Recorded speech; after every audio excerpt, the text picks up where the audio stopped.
Good morning, good afternoon, or good evening, depending on from where you are joining us this morning. My name is Steve Hadley, and I'm a member of the Board of Directors of the U.S. Institute of Peace and the moderator for today's discussion.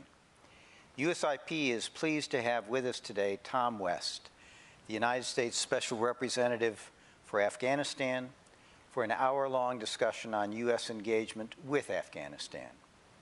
I'd like to thank everyone tuning in to the live stream, and you can engage with us and with each other on Twitter throughout the event using today's hashtag USIP Afghanistan. We also invite all of you to take part in today's discussion by asking a question using the chat box function located just below the video player on the USIP event page. We ask that you please include your name and specify from where you are joining us. We'll select several questions from among those we receive and use them in the second part of the discussion this morning.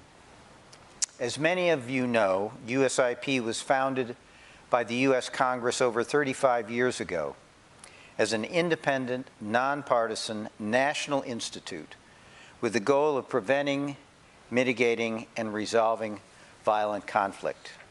USIP has been actively engaged in Afghanistan since 2002, focusing on research, training, and dialogues to reduce the drivers of conflict and enable a durable, inclusive, and peaceful end to the conflict. As we see from the daily headlines coming out of Afghanistan, there is still much more work to be done. USIP continues to support efforts towards an inclusive political process and settlement that will ensure lasting peace and stability in Afghanistan and in the region, while protecting the security interests of the United States and our friends and allies and the fundamental rights of all Afghans. Today marks 6 months since the Taliban's takeover of Kabul. The changes since then have fundamentally altered the U.S. approach to Afghanistan, although the goals of countering terrorism, maintaining regional stability, seeking an inclusive peace, and protecting Afghans' human rights remain. Afghanistan's already struggling economy has deteriorated dramatically, and the Afghan people are facing a grave humanitarian crisis. Special Representative and Deputy Assistant Secretary of State for Afghanistan, Tom West, now has the difficult task of representing and advancing U.S. objectives in Afghanistan. As part of his efforts, he engages in dialogue with representatives of the Taliban, regional leaders, the international community, and Afghan political, civil society, and diaspora, representatives seeking to find ways to assist the Afghan people while protecting U.S. national security. America is lucky to have Tom in this role, given his deep experience in the region and with Afghanistan. And Special Representative West will first provide some introductory remarks on current U.S. policies and priorities in Afghanistan. After that, I will conduct a brief conversation with Tom and then field questions to him from our online audience. So Tom, welcome to USIP. We're grateful to have you. Thank you for taking the time today. Over to you. Steve, thank you for this opportunity. Thank you to those watching virtually, in particular those from Afghanistan and the region. It's a pleasure to be here. USIP, let me first say, has been an extraordinary partner of the United States on Afghanistan issues over 4 American administrations. I cannot think of an organization on the planet that brings a greater depth of expertise on every enduring national priority that we have in Afghanistan and the region. And so, Steve, we look forward to continuing this partnership with you under very changed and challenging circumstances. I don't want to take up too much time with prepared remarks, but I do want to touch on a few priorities. I want to offer thoughts about, as Steve said, where we are 6 months after the Taliban takeover in August. First, it struck me that our goals today in Afghanistan are not too terribly different from what they were a decade ago when we had over 100,000 American troops in Afghanistan. We wish to see and to support the emergence of a peaceful state that never again harbors terrorists who threaten the United States, our allies, or others, and in which the rights of all its people, women and men, girls and boys, are upheld. And in our strong view, diplomacy with the Taliban, diplomacy with our allies, diplomacy with powers in the region is an essential means as we seek to achieve these objectives. I want to assure this group that the most urgent priority animating diplomacy as well as American decision-making on Afghanistan is to meaningfully address the humanitarian and economic crises in Afghanistan.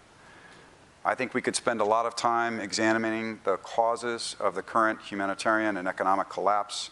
It is a fact that Afghanistan is undergoing the worst drought it has seen in 30 years.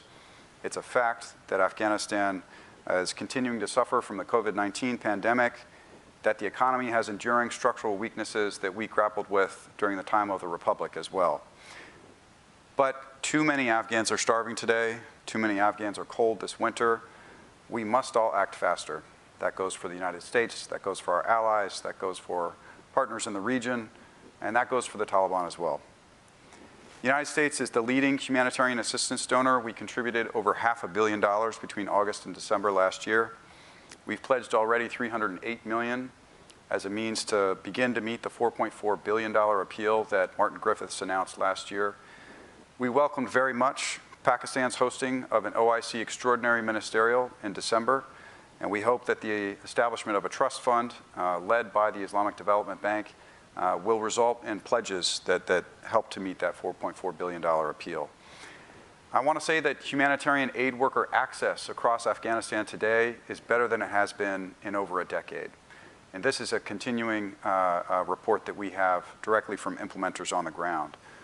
When we began interagency dialogue with the Taliban, I remember that female humanitarian aid workers really only had access in about 5 or 6 provinces. Today, that number is 34. It's countrywide. And so I think the Taliban deserve some credit for solid humanitarian aid access across the country. The United States has worked together with other leading members of the World Bank to ensure that the Afghanistan Reconstruction Trust Fund is best utilized to support Afghanistan at this time. We've ensured that over $300 million is allocated to the Sehatmandi Health Program, and we are in active discussions with World Bank leadership on the disposition of the remaining $1.2 billion. We have passed 6 general licenses and a UN Security Council Resolution 2615 on December 22nd, with the aim of having humanitarian aid workers and their activities fundamentally eased, as well as to pave the way for the provision of basic services countrywide. We have backed an arrangement with the private sector in Europe that has paved the way for the shipment of hundreds of millions in physical cash into private banks in Afghanistan explicitly for the purpose of helping humanitarian aid workers and relief organizations scale up.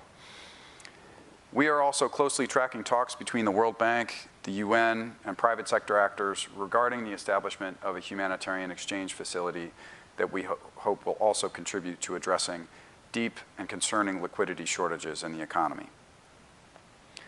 I want to assure this audience that we continue to look at our domestic licensing posture as well as our posture at the UN. We want to see greater illicit economic activity in the economy. And on Friday, the President signed an executive order that I frankly think is deeply misunderstood and which I think has been reported on incorrectly in some outlets. Fundamentally, this action was about protecting $3.5 billion for the Afghan people, for the benefit of the Afghan people. There remains $3.5 billion in a court process, but I want to make very clear that no decisions have been made by that court on awards to litigants in that process. And I look forward to tough questions on this issue as we start the Q&A. I want to touch on just a couple other campaigns of work that we have when it comes to the economic crisis underway. The first is that from the very outset of our talks with the Taliban, they have brought professional technocrats from the Afghanistan Bank, the central bank, to engage with us on critical issues. And we welcome their presence and we welcome their continuing work.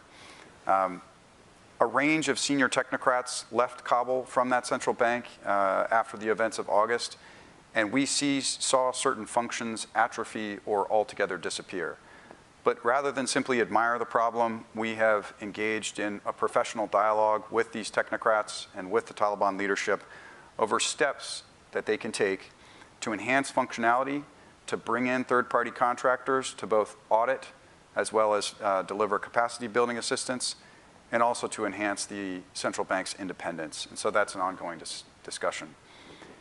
I also just want to highlight, as a part of how we think about the economic crisis, that we do run into challenges that are simply very hard to solve. And I'll mention just one. When I talk to big American banks, when I talk to foreign banks as well, they have shareholders. And when they look at the market in Afghanistan, it is not just risky, it is not profitable. And so we cannot compel banks to engage in Afghanistan. We can encourage them to do so. But that is an ongoing challenge for which there are no easy solutions, and for which we would invite good ideas within the audience and here at USIP as well. Now, I hear in this job criticism on an almost daily basis that the United States is not acting fast enough, that the World Bank is not acting fast enough, that the UN is not acting fast enough. The countries of the region need to move faster. It is truly not for a dearth of attention among the senior-most American policymakers and leaders on these issues. These problems simply are quite hard to solve. And again, I would invite good ideas from the audience and from USIP as we work through this. Now, together with the Treasury Department, with USAID, with intelligence community colleagues, we are in regular touch with the Taliban. We have a relatively honest and productive dialogue with the Taliban, with leaders from across their organization. So I want to mention several priority efforts. First, on terrorism. We have an enduring interest in ensuring that the Taliban fulfill their commitments not to allow Afghan territory to be used by foreign terrorists to harm anyone. And I have to say that month on month, I have found our dialogue on this subject become more honest and more candid. I believe that the Taliban are sincere in their efforts to contain ISIS-K. We have deep concerns about widespread reports of EJKs as part of that process of collective punishment. But I think their intent to contain ISIS-K is very sincere. And I certainly join others in condemning the horrific attacks in Kabul, in Kunduz, in Kandahar, and in others against Afghan civilians. Our dialogue on al-Qaeda remains a challenge. I think we want to have greater confidence in the steps that are being taken to contain AQIS as well as al-Qaeda core. But we want to see no terrorist organizations operating in Afghanistan. So that includes TTP and Jaish-e-Mohammed and Lashkar-e-Taiba as well.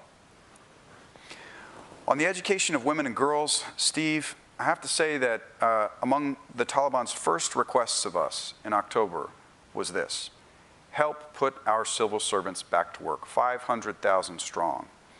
And there is a readiness in the international community to start with the education sector after health.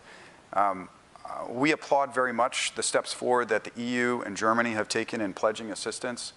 The World Bank is currently considering a quite large sum to support the education sector as well.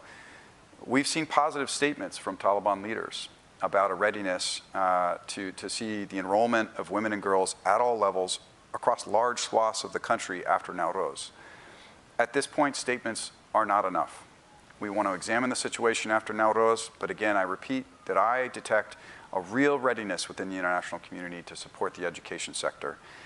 And the last thing I would say on education is I believe the Taliban will make decisions to enroll women and girls at all levels, not out of a response to international pressure at all.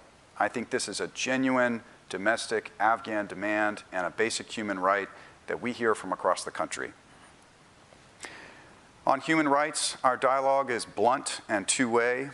I welcome very much the appointment of Special Envoy Rina Amiri to her position as the lead in our government on Afghan women and girls and human rights. She has just hit the road yesterday. She brings incredible experience and credibility to this role, and she joined us in Oslo for the last round of talks. She and I raised reprisal killings, an increase in disappearances, I'd say on this issue that the Taliban continue to assert that these are inconsistent with their policy of general amnesty, which we welcome, but that we want to see greater steps to bring to justice, to hold accountable those who are acting inconsistent with this policy. And our general sense is that reprisals and disappearances are underreported. Second, on media, it is positive that we see a range of outlets that are a reflection of one of the greatest pieces of our legacy, the international community's legacy in Afghanistan over the 20 years, that are continuing to operate today. I know of particular outlets who, since August, have hired scores of additional women reporters. This is positive, and they will hold the Taliban accountable and be in touch with the Afghan people. But there are widespread reports of beatings, of intimidation, of efforts to curtail honest reporting that do give us great pause. Rena and I are extremely concerned about a rise in arbitrary detentions. I think it was positive that we saw the release of particular women protesters in recent days, but this tactic must end. I find it troubling, I think, that the Taliban don't fully appreciate the level of scrutiny by the international community on this issue, and the depth of concern and resonance around harassment of women protesters in the societies and among the parliaments and congresses of every potential supporter of Afghanistan in the future.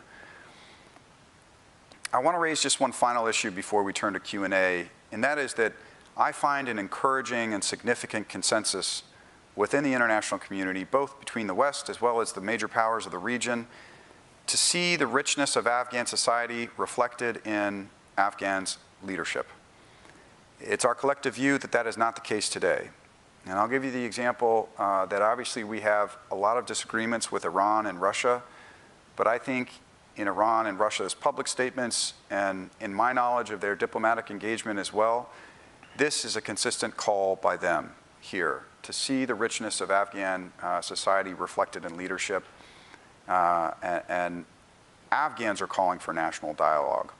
It's not for the United States, it's not for the international community, I think, to be prescriptive about what steps the Taliban take as they seek to consult their people on a move from an acting government to a permanent government, on a move from a suggestion of the laws of the land to a permanent constitution. But that's a process that needs to begin, and unfortunately, at the moment, we haven't seen it. So thank you, Steve. Tom, thank you for a very complete and detailed statement about the challenges, but also what our administration, the administration is doing to meet them. I'm going to follow up on 4 or 5 of them, and then we'll turn to audience Q&A. I want to pick up on the central bank asset question which you raised in the recent executive order. You know, you're a little bit damned if you do, damned if you don't. The litigants wonder why you've reduced a potential recovery fund from $7 billion to $3.5, and the Afghans wonder why you've given away $3.5 billion of their money to potential litigants here in the United States. The reaction has been pretty vociferous within Afghanistan, not just Taliban, but other aspects of society. And the Taliban, I think this morning, was saying that if this issue is not resolved, it could cause them to reconsider the relationship between the United States and the Taliban, which, as you suggest, has been fairly constructive in many respects. What do you say to the Afghans?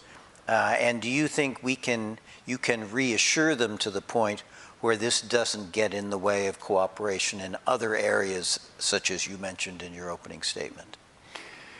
Well, first, Steve, let me say that this is an issue of extraordinary legal complexity that our administration has been grappling with for over 6 months at this point. I want to talk about where we were on Thursday before the executive order, and then I want to talk about where we are today, and then look ahead to a process that will include Afghan consultation on the uses of some of these monies. Now, where were we on Thursday before the executive order? The Afghan people did not have access to suspended $7 billion worth of reserves that the courts had ordered the Fed as well as other banks to suspend access to while their process continued. So the action on Friday fundamentally was about making available $3.5 billion for the benefit of the Afghan people and to not wait for these court processes to conclude. Now, the $3.5 billion that remains within the court process, that is simply half of what it was on Thursday. That court process now will continue.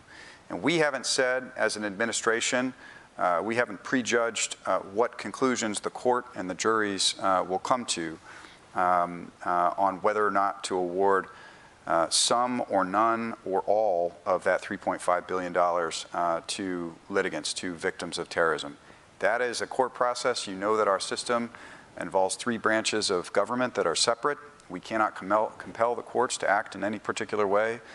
But again, I want to just make very clear that the administration is allowing a court process that was ongoing on Thursday to continue, but with half the resources at its disposal, while $3.5 billion has been protected and preserved for the benefit of the Afghan people.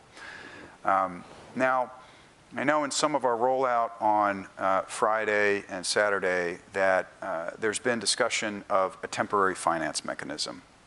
And I think we've been very honest that we are early in our discussions with other countries over the establishment of this mechanism. But I want to assure folks who are listening today that as we seek to establish a mechanism, that its governance and the stewardship of this $3.5 billion, it must involve consultation, meaningful consultation with professional Afghans with deep experience in this space. Second, there's been, I think, a lot of speculation about uses, and this is one where some of the press coverage has not been correct.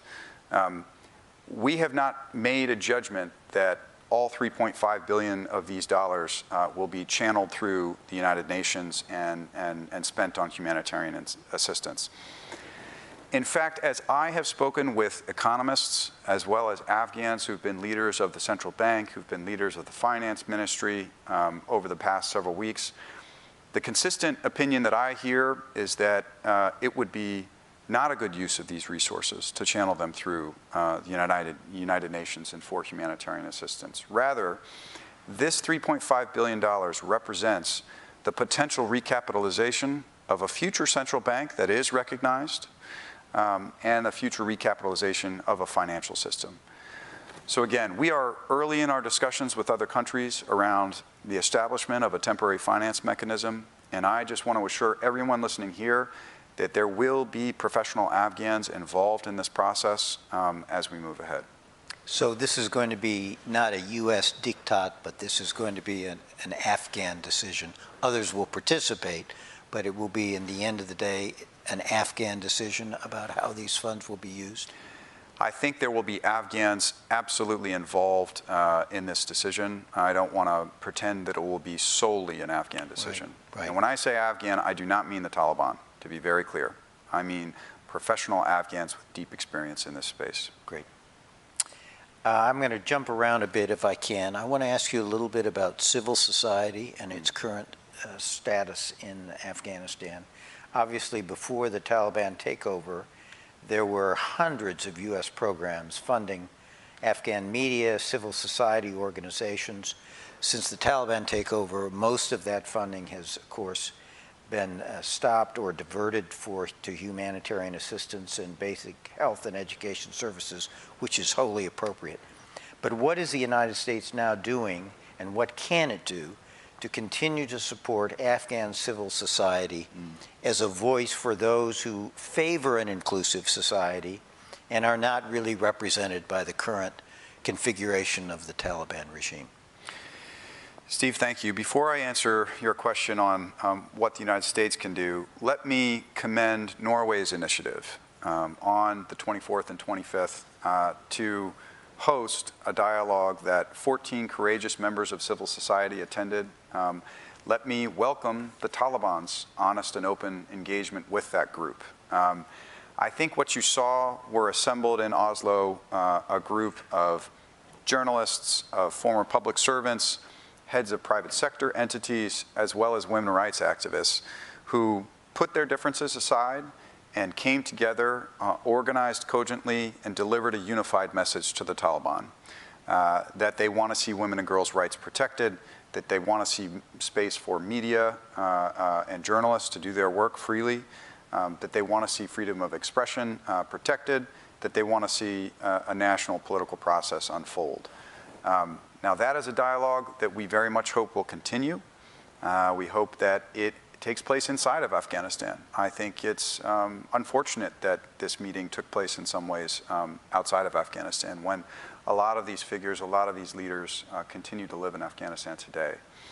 Now, when it comes to what the United States can do, I'm at a bit of a, I'm not able to get into a whole lot of detail, but let me just say that we ran through a diligent exercise internally to review our entire assistance portfolio after August 15th.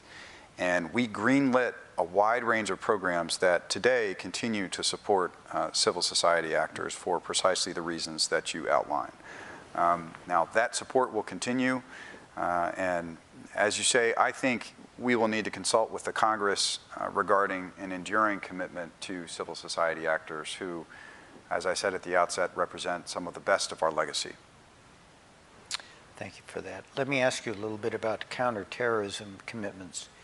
The U.S. withdrawal, of course, was predicated on the Doha Agreement of February 2020, which committed the Taliban not to allow terrorist groups, including al-Qaeda and ISIS, and I quote, to use Afghan soil to shelter, train, fundraise, or plan attacks against the United States or its friends and allies. So the question is, you touched on a little bit in your remarks, how is the Taliban doing? Do they consider themselves to continue to be bound by that commitment?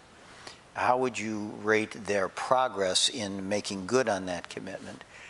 And quite frankly, it's been pretty clear that ISIS-K continues to be active, and in a little bit the Taliban are having their hands full dealing with ISIS-K. Is this an area where the United States actually, through intelligence channels or elsewhere, might cooperate with the Taliban in dealing with the problem of ISIS-K in Afghanistan? Steve, I'll share with you that this is one issue where I think the Taliban are frustrated with, in their view, the lack of a recognition by the international community of the progress, in their view, that they have achieved since coming to power. Now, I'm not going to tell you that that's our assessment, but I would just share with you that the Taliban assessment is that they have made very significant gains against ISIS-K over the past several months. Now, I myself am very worried that what we are seeing now, between early November and now, we haven't, thank goodness, seen a massive attack on the order of the attacks that we saw in Kabul and Kunduz and Kandahar that targeted civilians. And that is a good thing. I worry that this is a pause and that when the weather warms up, we are going to see attacks pick up, including potentially large-scale attacks.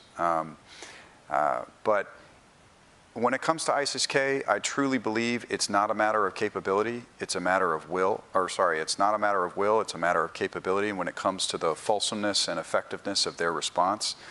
And as I said, and I know there are limits to what I'm able to say, our dialogue on these issues is much more honest and much more candid today than it was during the life of the part of the negotiation that I was a part of between January and August 15th. And it's more honest than it was in September and October as well. You mentioned, Steve, the possibility of cooperation with the Taliban. And I'll tell you that the Taliban has no interest in cooperating with the United States when it comes to fulfillment of their commitments in the Doha Agreement. And so we have an honest dialogue. There are limits, I think, within our system, which I can't get into, regarding ways in which we can cooperate with entities in this space, and certainly concerns about respect for the law of armed conflict that we have. But from their perspective, this is a program and a commitment that they will handle on their own. Interesting. I want to ask you a little bit about Pakistan and U.S.-Pakistan relations. Let me put it this way. How does Pakistan see the situation in Afghanistan today and their relationship with the Taliban? There have been some disagreements in some sense. That Pakistan has not recognized the Taliban. There's been disputes about the border. There are questions about the Taliban's willingness to crack down on the TTP, which is a terrorist group that is opposed to the Pakistan government and very active in trying to disrupt it. How much influence does Pakistan have now over the Afghan Taliban, and how much alignment is there between the United States and Pakistan now with respect to our respective Afghanistan policy? Steve, during the life of the negotiation, as I said, from January until August, and as I understand it, in the years beforehand as well, we were in very close touch with the leadership of Pakistan regarding steps that we urged Pakistan to take to enhance the prospects of a negotiated settlement to this conflict. And I think had Pakistan taken some of those steps in a more meaningful and consistent way, I think we would be in a different place today. I genuinely do. Now, it is a mark of our pragmatism, in my view, that in Washington, you are not hearing political leaders from across the spectrum spending time and energy criticizing Pakistan and looking backwards. I frankly think that that energy is not called for given the situation in Afghanistan today. And so I think when it comes to Pakistan's interests in Afghanistan today, they face challenges. They face real challenges of capacity. I think there's a recognition in Pakistan that the current leadership of the interim authorities in Afghanistan is not truly representative and potentially not sustainable. They face challenges that have to do with the Taliban's long-standing relationships with Tehrik-i-Taliban Pakistan. And so when it comes to border management, TTP, representative government, I think Pakistan faces challenges.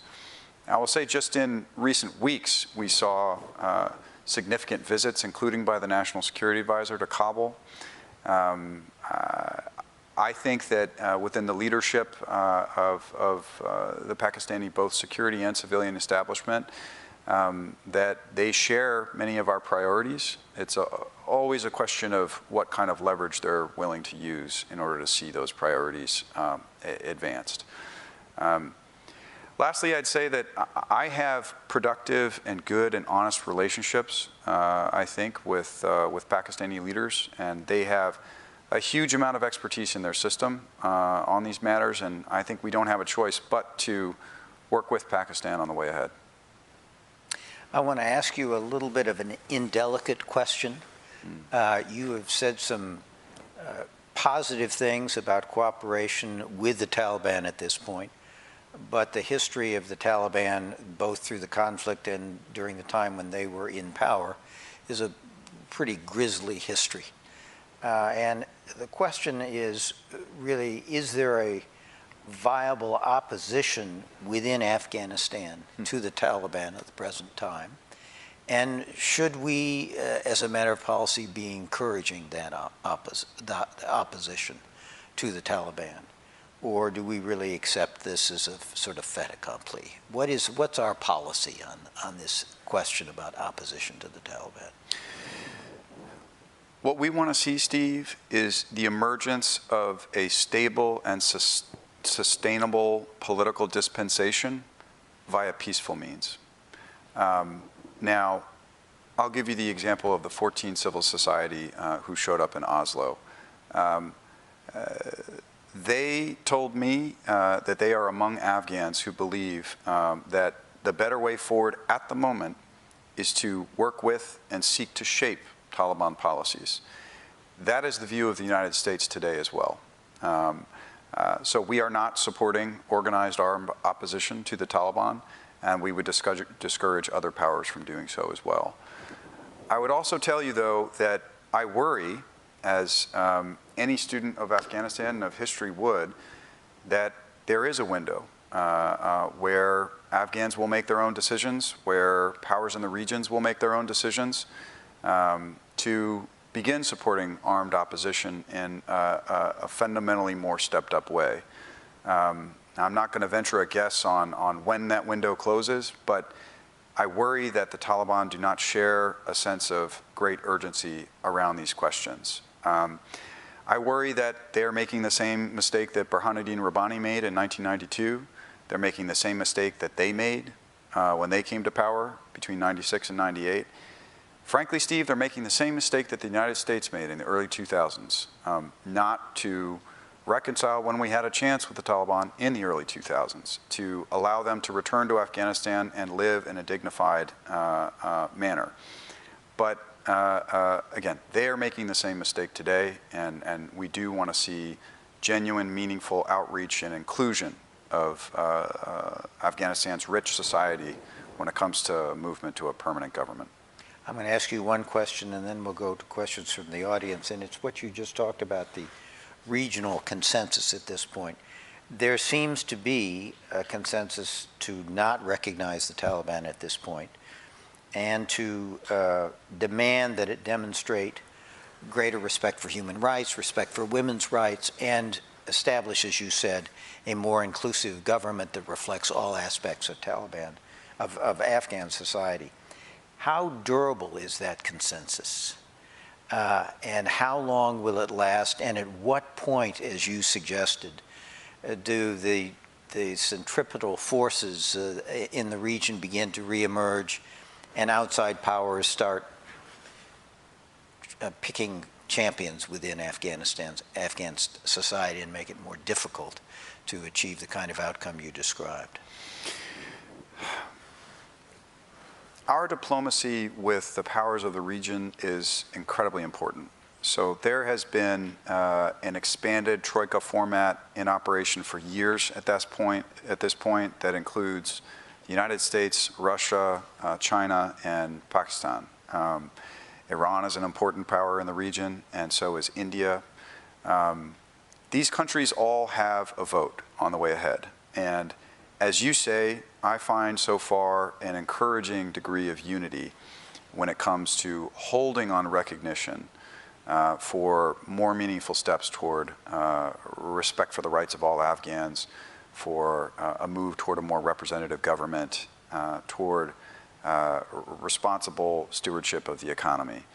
To your question on how durable that consensus is, we are already seeing certain countries in the region take steps that I think we would not take.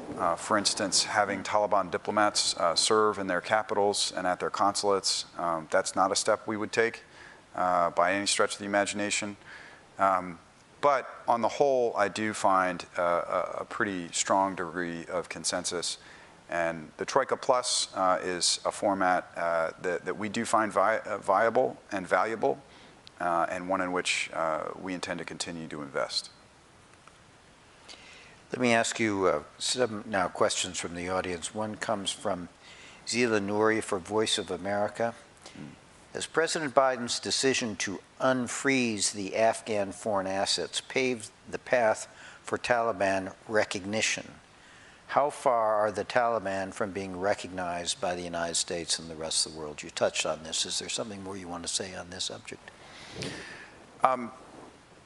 I think the short answer to your question is the EO, the executive order to protect and preserve $3.5 billion for the benefit of the Afghan people, a step toward recognition. The answer is no.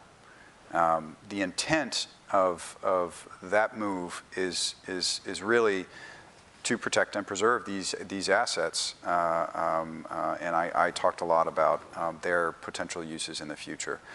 When it comes to recognition more broadly, I think there is a consensus within the international community, as well as 2 UN Security Council resolutions that chart up the kind of conduct we want to see. The way we think about it in our system, we do want to see the establishment of a solid record of responsible conduct before we take fundamental steps toward normalization. Got it. Sami Jabbar Markel asks, do you think America's regional competitors benefit from U.S. disengagement with Afghanistan? There was some initial celebration, I think, on the part of Pakistan, China, maybe Russia, but certainly Pakistan and China, and then I think a little bit of a second thought of, oh my goodness, now this is our problem. What is their attitude at this point towards the U.S. disengagement?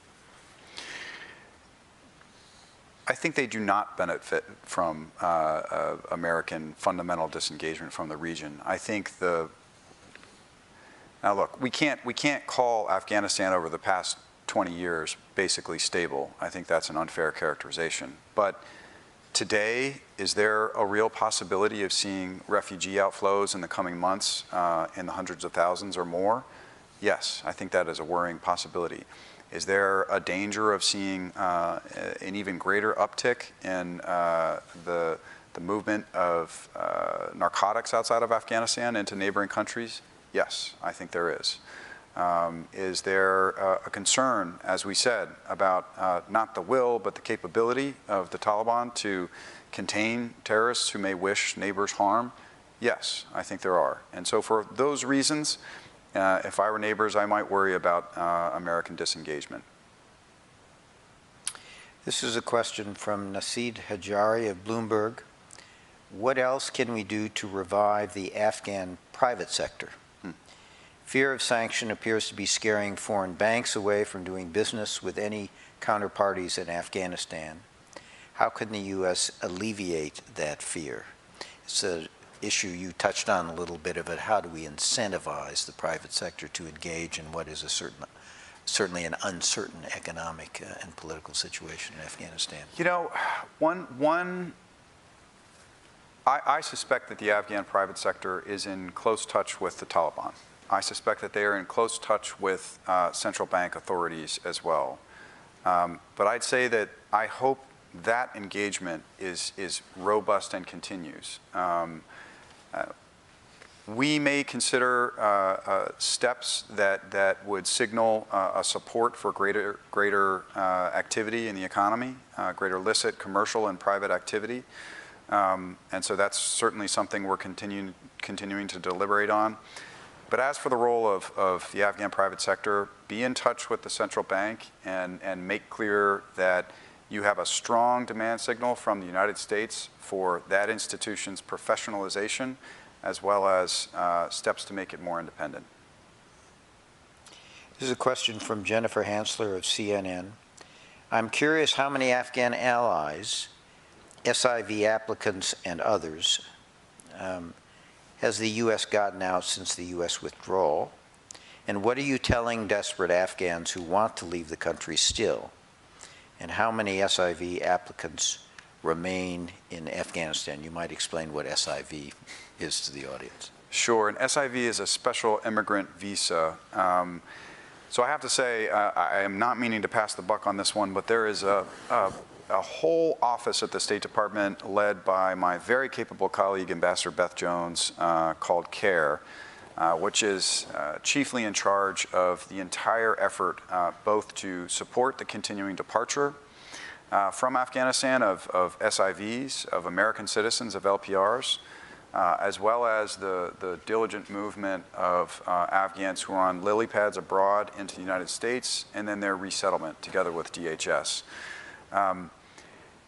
Steve, the demand signal for departures from Afghanistan, if I'm speaking honestly, probably outstrips our ability to absorb them into our country. And that is a fact that we have to grapple with on a daily basis.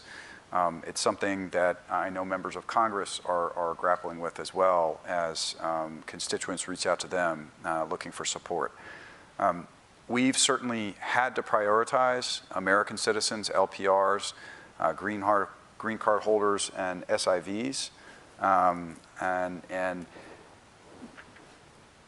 we have seen the Taliban not excise from any list that we have sought to have depart from Afghanistan any SIV or American citizen or LPR who had proper documentation, and that is a good thing.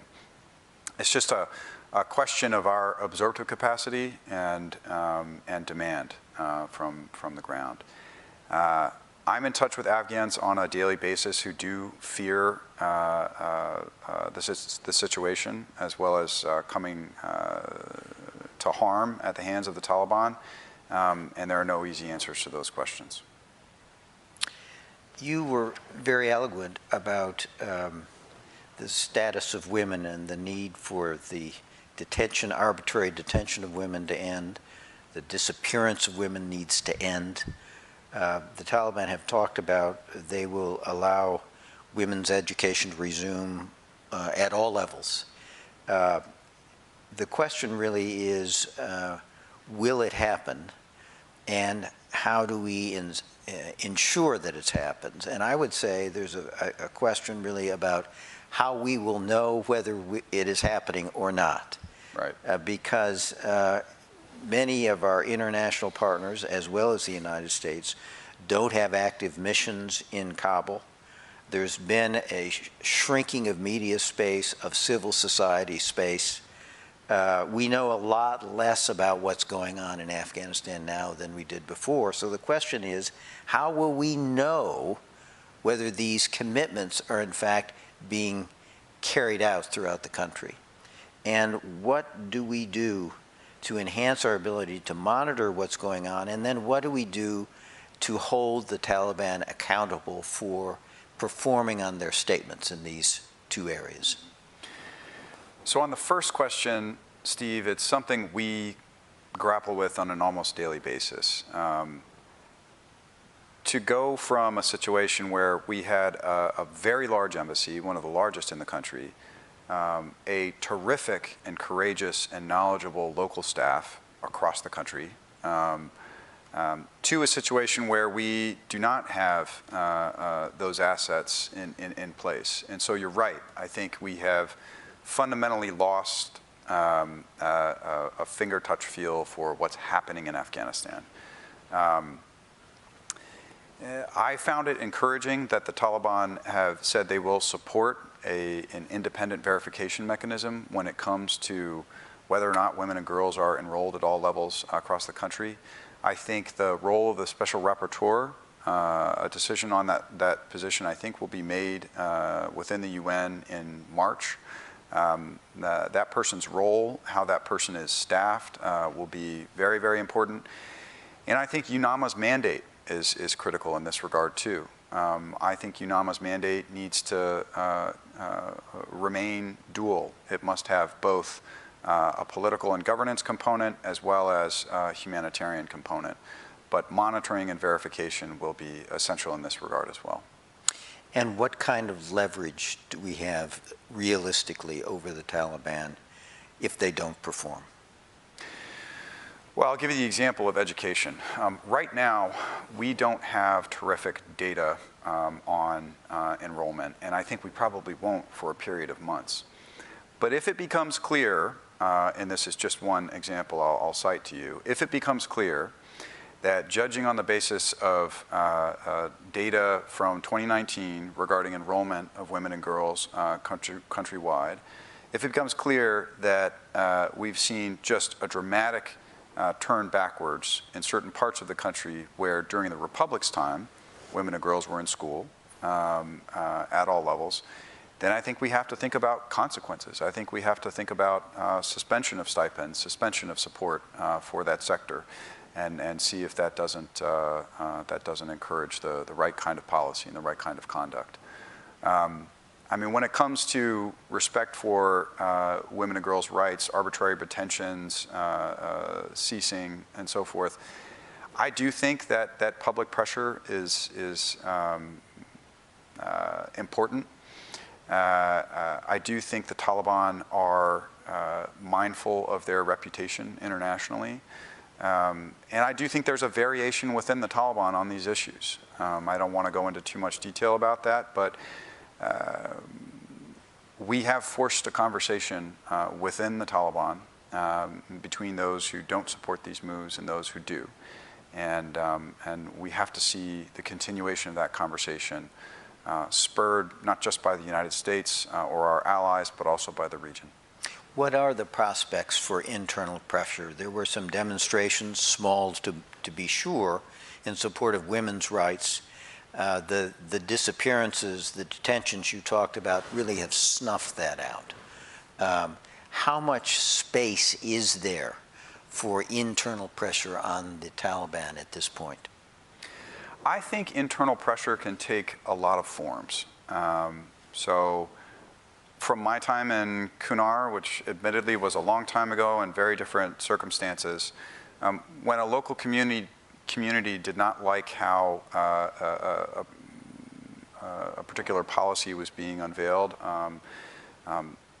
it could be a collection of dozens of men who go to a district governor and vociferously complain about how something is happening.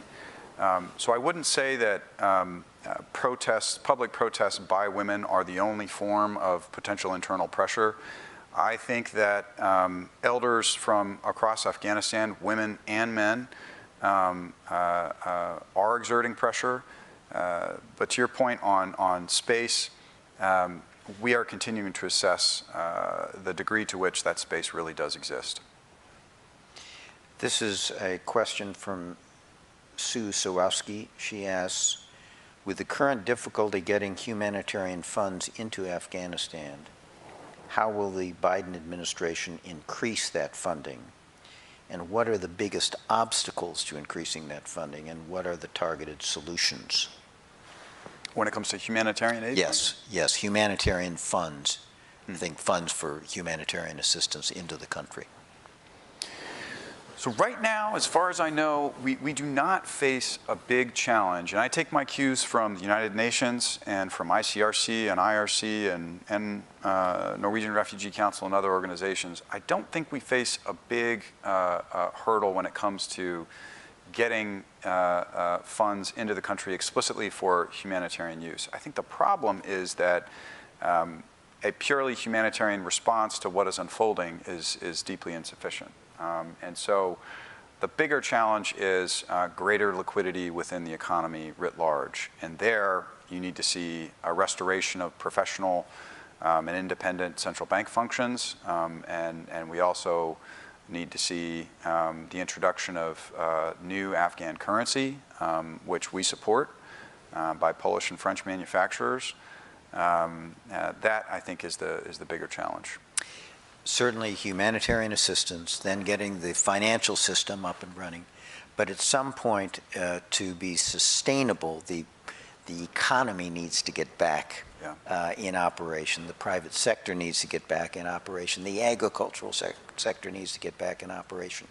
Is the U.S. government prepared, and do you have plans in preparation to assist in those sort of second and third order steps that are really required for this country to get back on its feet in a more sustainable way?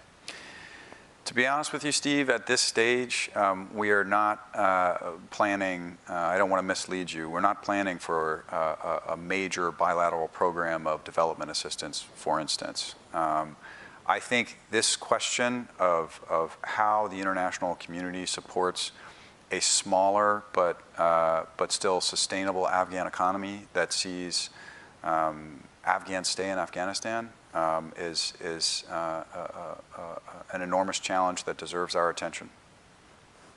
This is a question from Shamamud Miakel, and I'm going to edit it slightly. I think he will allow me to do so.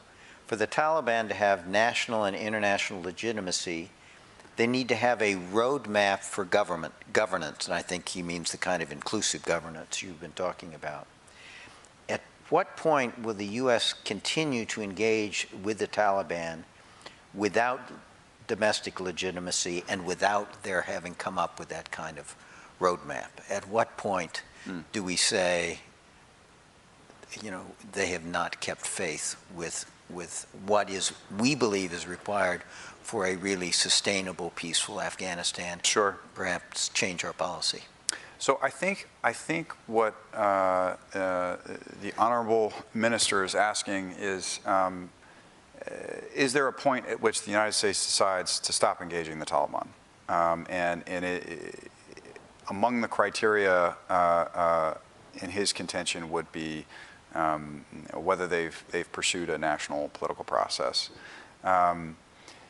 You know, at the moment, I think the jury is out on what diplomacy with the Taliban produces. You know, when it comes to education, safe passage, and terrorism, I'd say that our diplomacy has clarified where we stand. When it comes to human rights, a political process, and reprisal killings, I'll say our diplomacy has not produced what we want it to.